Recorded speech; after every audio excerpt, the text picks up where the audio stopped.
CBS পডকাস্টে আপনাদের স্বাগত জানাচ্ছি। আমি শাওন আক্তার। আজ আমরা কথা বলবো মার্কিন শুল্ক আরোপ নিয়ে। মার্কিন বাজারে বাংলাদেশি পণ্য রপ্তানিতে 35% শুল্ক আরোপ করে ট্রাম্প প্রশাসন, যা আগামী 1 আগস্ট থেকে কার্যকর হবার কথা। এই বিষয়ে মার্কিন বাণিজ্য সংস্থা ইউএসটিআর এর সঙ্গে 2 দফা আলোচনা করেছে সরকার। এবার 3য় দফা আলোচনার জন্য সময় চেয়েছে বাংলাদেশ। সেক্ষেত্রে মার্কিন শুল্ক আরোপের আঘাত কি বাংলাদেশের পণ্যের ওপর পড়তে যাচ্ছে এবং এর থেকে উত্তরণের উপায় কি, সে বিষয়ে কথা বলতে আমাদের সঙ্গে যোগ দিয়েছেন বেসরকারি গবেষণা সংস্থা সিপিটির সম্মাননীয় fellow doctor Mustafizur Rahman. Doctor Mustafizur Rahman, আপনাকে স্বাগত জানাচ্ছি। ধন্যবাদ। আমি একটু আপনার কাছে জানতে চাচ্ছি, আমরা তো আসলে মার্কিন শুল্ক আরোপের যে বিষয়টি, সেটি নিয়ে তো সরকারের পক্ষ থেকে এক ধরনের নেগোসিয়েশন চলছে, তো সেটার তো এখনো পুরোপুরি সমাধান আসেনি। সেক্ষেত্রে আসলে এই শুল্ক আরোপে মানে আমাদের পণ্যের ওপর কি আঘাত আনতে যাচ্ছে কিনা, আপনার কি মনে হচ্ছে? ধন্যবাদ। যতক্ষণ পর্যন্ত না আমরা চূড়ান্ত সিদ্ধান্তটি না জানছি ততক্ষণ পর্যন্ত তো একটা আশা আমাদের মনে থাকবে যে এটা 35% থেকে নেমে আসবে, কিন্তু এখনো ব্যাপারটা অনিশ্চিত। যেহেতু সর্বশেষ যে আলোচনা, সেই আলোচনাটার জন্য তো এখনো আমরা অপেক্ষা করছি। 1 আগস্টের আগে সময়ও খুব একটা নেই।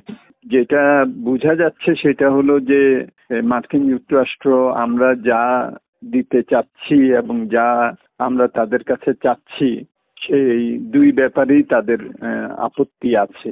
সর্বশেষ আলোচনায় বাংলাদেশ আরো বাড়তি কি দেবে সেগুলো সম্বন্ধে আমাদের তো স্পষ্ট ধারণা নেই। নন ডিসক্লোজার ক্লজ একটা ঢুকানো হয়েছে, যদিও এটা নিয়ে আমরা মনে করি যে সেইটা বাংলাদেশ সেটাতে স্বীকৃত হওয়াটা একেবারেই ঠিক হয়নি।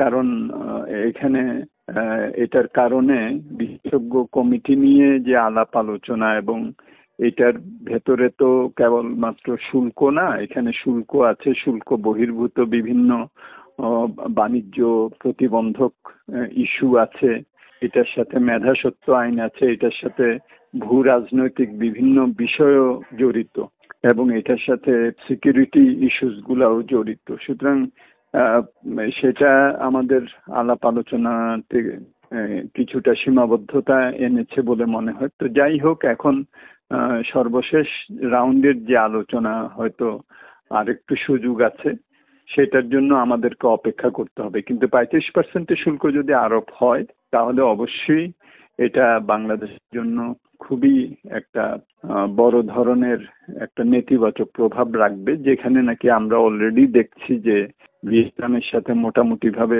20%-এর একটা আন্ডারস্ট্যান্ডিং হয়েছে। ভারতের সাথেও যেটুকু আমরা জানতে পারছি, একটা ভারতের জন্য ইতিবাচক একটা আন্ডারস্ট্যান্ডিং হবে। সুতরাং সবটা মিলে এখন আমাদেরকে অপেক্ষা করতে হবে অগাস্টের আগে কোনো ধরনের সিদ্ধান্ত ইতিবাচক আসে কিনা সেটার জন্য। আপনি বলছিলেন এখানে যে একটি নন ডিসক্লোজার যে একটা এগ্রিমেন্ট হয়েছে, তো সেটা আসলে বাণিজ্য ক্ষেত্রে প্রচলিত বিষয় নাকি, মানে এটা আসলে আমাদের সাথে শুধু হয়েছে, বা অন্যান্য দেশ যারা নেগোসিয়েশন করছে তাদের সাথে কিরকম? আমরা জানি না যে অন্যান্য দেশের সাথে যখন আলোচনা হচ্ছে, বা ভারতের সাথে আলোচনা হচ্ছে, ভিয়েতনামের সাথে আলোচনা হয়েছে, জাপানের, ইন্দোনেশিয়া, বিভিন্ন দেশের সাথে তো আলোচনা তারা করছে। তো এই ধরনের কোন নন ডিসক্লোজার ক্লজ তাদের ছিল কিনা সেটা অবশ্য আমরা জানি না। তবে যদি থাকে কোনো কোনো দেশের সাথে, প্রথম কথা হলো যে আমাদের তো অবশ্যই এটাতে আপত্তি উত্থাপন করা উচিত ছিল। সেটা তারা করেছেন কিনা আপত্তি উত্থাপন, এগুলোও কিন্তু আমরা জানি না। সো এখানে তো একটা স্পষ্টতার তো অভাব অনুভব করছি, যে ওনারা আমাদের আলোচকরা কিন্তু বলেন নাই যে নন ডিসক্লোজার একটা তারা ক্লজ ঢুকিয়েছিল এবং আমরা আপত্তি করেছিলাম, কিন্তু আমাদের আপত্তি সত্ত্বেও তারা এটা করেছে, সেই কথাও কিন্তু আমরা জানি না। 1, 2 নাম্বার যেটা, সেটা হলো যে যদি আমাদের আপত্তি আমরা করেও থাকি এবং সেটা যদি তারা সেখানে যদি এইটা আমাদেরকে বাধ্যও করে থাকে, তারপরেও কিন্তু মাঝামাঝি একটা পথ আছে। সেটা হলো যে আলোচকরা আলোচনা করবেন, কিন্তু একটা বড় গ্রুপ তাদের সাথে থাকবে, সারাক্ষণ তাদের সাথে তারা যোগাযোগ রাখবেন, বিভিন্ন ইস্যুগুলি আলাপ আলোচনা করা, তার যে বিভিন্ন বহুমাত্রিকতা আছে, কোনটা চাইবো, কোনটা আহ, দিতে স্বীকৃত হব, কোনটা আমার অফেন্সিভ ইন্টারেস্ট, কোনটা আমার ডিফেন্সিভ ইন্টারেস্ট, কোনটা আমার জন্য নন নেগোশিয়েবল। এই বিষয়গুলোর তো বিভিন্ন মাত্রিকতা আছে। তো একটা টিম যদি তাদের সাথে সবসময় থাকতো, তো তাহলে কিন্তু একটা কোঅর্ডিনেটেড ভাবে, কোহেরেন্ট ভাবে এইটা করা যেত। সেটাও কিন্তু করা হয় না। এখন আমরা এসে দেখছি লবিস্ট করব, তারপরে অ্যাপারেলস এবং ফুটওয়্যার অ্যাসোসিয়েশন যেটা আছে তাদের সাথে আলাপ করব, তারপরে আমাদের যারা ব্যবসায়ী প্রতিনিধি আছেন তাদেরকে সম্পৃক্ত করার একটা উদ্যোগ এখন নেওয়া হচ্ছে। সো এই এই বিষয়গুলোর ক্ষেত্রে আমার মনে হয় যে প্রথম থেকেই আমরা যদি আরো সমন্বিতভাবে করতাম, একজন লিডার এবং তার টিম এবং তার পেছনে আরেকটা টিম, তাহলে এটা আরো ইতিবাচক ভাবে আলোচনাটা হতো বলে মনে হয়। ফলাফল কি হতো, মার্কিন যুক্তরাষ্ট্র কতটুকু এখানে বিভিন্ন বিষয়ে অ্যাডামেন্ট এবং আমরা কতটুকু দিতে স্বীকৃত হব, সেটা কিন্তু মানে তখন দেখা যেত। আমরা তো সবকিছু দিয়ে দিলে তো আমাদেরকে তো একটা 10% তারা দিতেই পারে, কিন্তু নিশ্চয়ই আমরা সবকিছু দিতে আমাদের অসুবিধা আছে। সেই জন্যই তো আমরা সবকিছুতে স্বীকৃত হচ্ছি না। আমাদের দ্বিপাক্ষিক সম্পর্ক আছে, সেখানে আমরা ব্যত্যয় করতে পারবো না। আমাদের বহু পক্ষীয় বিভিন্ন অর্গানাইজেশনের আমরা মেম্বার, যেমন WTO, তো সেখানে আমাদের বিভিন্ন অব্লিগেশন আছে, সেখানে আমরা ব্যত্যয় করতে পারবো না। সো সীমাবদ্ধতা আমাদের তো বিভিন্ন কারণে থাকতে পারে, কিন্তু আলোচনাটাকে আরো সমন্বিতভাবে করার সুযোগ ছিল বলে আমার মনে হয়। এখন তো আসলে তৃতীয় দফার একটি আলোচনার জন্য সরকারের পক্ষ থেকে করা হয়েছে মার্কিন প্রশাসনের কাছে, বিশেষ করে বাংলাদেশের বাণিজ্য মন্ত্রণালয় থেকে একটি চিঠি পাঠানো হয়েছে এবং আলোচনার সময়টি আসলে ঠিক হয়নি। তা আপনি মনে করেন সেক্ষেত্রে সময়ও আমাদের তো 1 আগস্ট থেকে এটা শুরু হবে কার্যকর, তো সময় তো খুব বেশি নেই। আপনার মনে না হয় এই মুহূর্তে কি করা উচিত? না, এখানে দেখেন, এখানে দুভাবে দেখি আমি। ধরেন যে আহ, উম, এখন আমরা তো একটা প্রস্তাব দিয়েছি তাদের কাছে এবং আমরা পত্রপত্রিকায়ও দেখেছি, আমরা প্রতি বছর 7 লাখ টন করে সরকার প্রকিউরমেন্ট করবে 5 বছরের। তারপরে লং টার্ম হয়তো বা তাদের সাথে বিভিন্ন আমাদের জ্বালানি ইত্যাদি চুক্তি ইত্যাদিরও প্রস্তাব ইত্যাদি হয়তো আমরা দিয়েছি, যেগুলো আমরা জানতে পারছি। তো এখন সেটা যদি এই সময়ের মধ্যে আলোচনা যদি হয় তাহলে তো ভালো। না হলে যদি 1 আগস্ট থেকে যদি 25% একটা অতিরিক্ত শুল্ক আরোপ করা হয়ও, আমার মনে হয় যে আলাপ আলোচনা অব্যাহত তখনও রাখতে হবে। সেই সুযোগটাও কিন্তু আছে। তখন আমাদেরকে এখন যেটা আমরা দিচ্ছি তার হয়তো বাড়তি কিছু আমাদেরকে তখন দেওয়ার কথা তাদেরকে বলতে হবে, যেটা প্রেক্ষিতে তারা আবার এটা নামাতে পারে। সুতরাং এটা কিন্তু এই না যে একবার 35% হয়ে গেলে এটা একবারে আর কোনো আলোচনার সুযোগ থাকবে না। কথাটা হলো যে বাড়তি আমাদের তখন আরো কিছু হয়তো দিতে হবে, যেটা আমরা এখনো দিতে চাচ্ছি।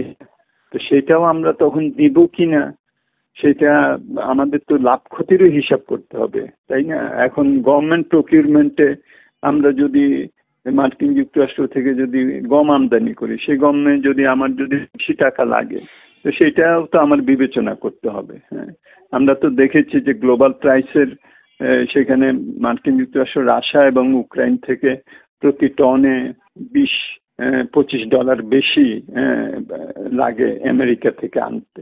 এখন যদি আমরা আমেরিকা থেকে সরকারের ওই প্রকিউরমেন্টটা করি, তো তাহলে আমাদের বেশি সেখানে দিতে হবে। তো সেইটার বিপরীতে আমরা কি পাচ্ছি? হ্যাঁ, তো এইগুলো তো হিসাব নিকাশের একটা ব্যাপার আছে।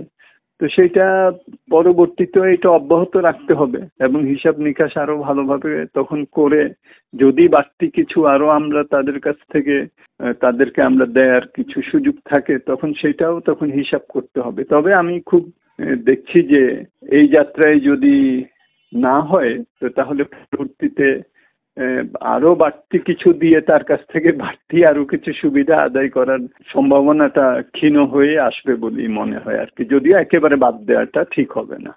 আপনি বলছেন যে তাহলে আশাটা আসলে অনেকটা ক্ষীণ হয়ে যাবে, যদিও একবারে বাদ দেওয়ার মতো না। তো সেক্ষেত্রে 35% শুল্ক যদি আরোপ হয়ে যায় 1 আগস্ট থেকে, তো সেটা আমাদের আসলে মেনলি আমি যদি বলি তৈরি পোশাক খাতে কি প্রভাব ফেলবে? এটা অবশ্যই এটা এটা তৈরি পোশাক খাতে কেন আমাদের সেখানে আমাদের যে ফুটওয়্যার সেটাও তো আমাদের একটা বড় মার্কেট, কিন্তু মার্কিন যুক্তরাষ্ট্র ফুটওয়্যারের আমাদের বড় একটা মার্কেট। রেডিমেড গার্মেন্টস তো আছেই আর কি, সবচেয়ে এটা এটা বড়।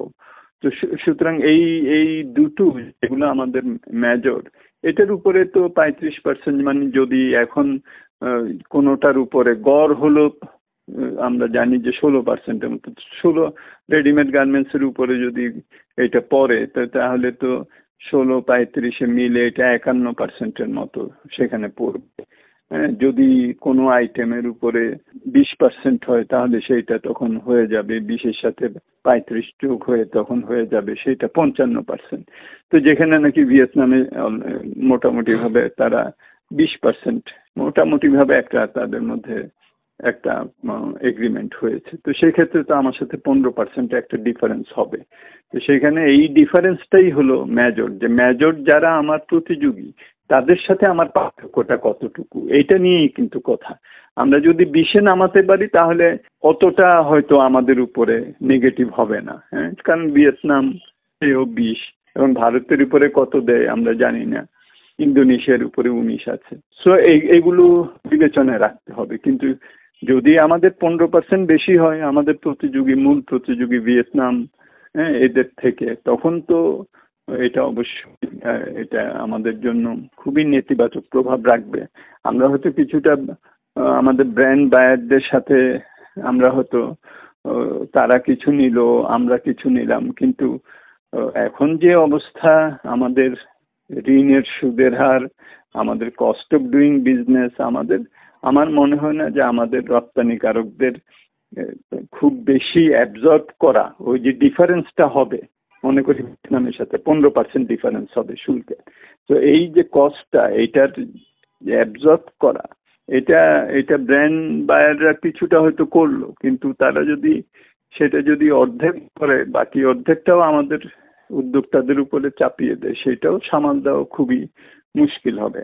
আর দ্বিতীয় যেটা সেটা হলো যে তারা তখন হয়তো তাৎক্ষণিকভাবে, এখন বাংলাদেশ বিরাট সেকেন্ড লার্জেস্ট ওয়ার্ল্ডের মধ্যে বা মার্কিন যুক্তরাষ্ট্রের থার্ড বা ফোর্থ, তো তখন তো এইটা বাংলাদেশের থেকে তারা এখন একবারে সরে না গেলেও তারা কিন্তু তাদের স্ট্র্যাটেজি চেঞ্জ করবে। পরবর্তীতে তারা যেখান থেকে সস্তায় পাবে, শুল্ক কম পড়বে যেখান থেকে নিলে, সেখানে ব্র্যান্ড বায়াররা সেখান থেকে নিতে চাইবে। আর আমাদের যারা, তারা মার্কিন যুক্তরাষ্ট্রের বাজারে ওই অতিরিক্ত 15% শুল্ক দিয়ে যখন প্রতিযোগিতা করতে পারবে না, তখন আমাদের এরা অনেকে ইউরোপে যাবে, অন্য জায়গায় যাবে। তো সেখানে আবার একজনের সাথে আরেকজন প্রতিযোগিতা করে সেখানে দাম কমাতে চাইবে। তো সবটা মিলে এটা একটা নেগেটিভ একটা ইম্প্যাক্ট হবে। আর তৃতীয় যেটা সেটা হলো যেটা করতেছে, এটা ফলে সামগ্রিকভাবেই বিশ্ব প্রবৃদ্ধিতে একটা নেতিবাচক প্রভাব পড়বে, মার্কিন যুক্তরাষ্ট্রের চাহিদা কমবে, এবং সবটা মিলে এটা যেসব রপ্তানি সামগ্রিকভাবে আমার মতো যেসব দেশ রপ্তানি করে থাকে তার উপরে একটা নেতিবাচক প্রভাব পড়বে ডিমান্ড সাইড থেকে, চাহিদার দিক থেকে। প্রবৃদ্ধি ইত্যাদি কমে গেলে, তারপরে ইনফ্লেশনারি এফেক্ট যদি হয়, মূল্যস্ফীতি বৈশ্বিকভাবে, তাহলে তো বৈশ্বিকও একটা প্রভাব পড়বে। সে তখন শুধু মার্কিন বাজারে না, অন্যান্য বাজারেও তখন রপ্তানির উপরে একটা নেতিবাচক প্রভাব পড়বে। সো সবটা মিলে যে এরকম একটা এখন মনে হচ্ছে, এই প্রেক্ষিতে 35%টা এটা খুবই আমাদের জন্য বেশ বড় ধরনের একটা নেতিবাচক একটা অভিঘাত নিয়ে আসবে। মানে বড় ধরনের একটা অভিঘাত নিয়ে আসবে। তো আমরা আশা করি এখনো সরকারের পক্ষ থেকে আলোচনার যে একটি সুযোগ রয়েছে সেটা সফল হবে এবং আমাদের হয়তো সে জায়গাটিতে যেতে হবে না। আপনাকে অসংখ্য ধন্যবাদ আমাদেরকে সময় দেওয়ার জন্য। আপনাকেও ধন্যবাদ। আপনাদেরকে যারা শুনছেন, আপনাদের শ্রোতাদের, তাদেরকেও ধন্যবাদ জানাচ্ছি। তারা ভালো থাকুক এই আশা করছি।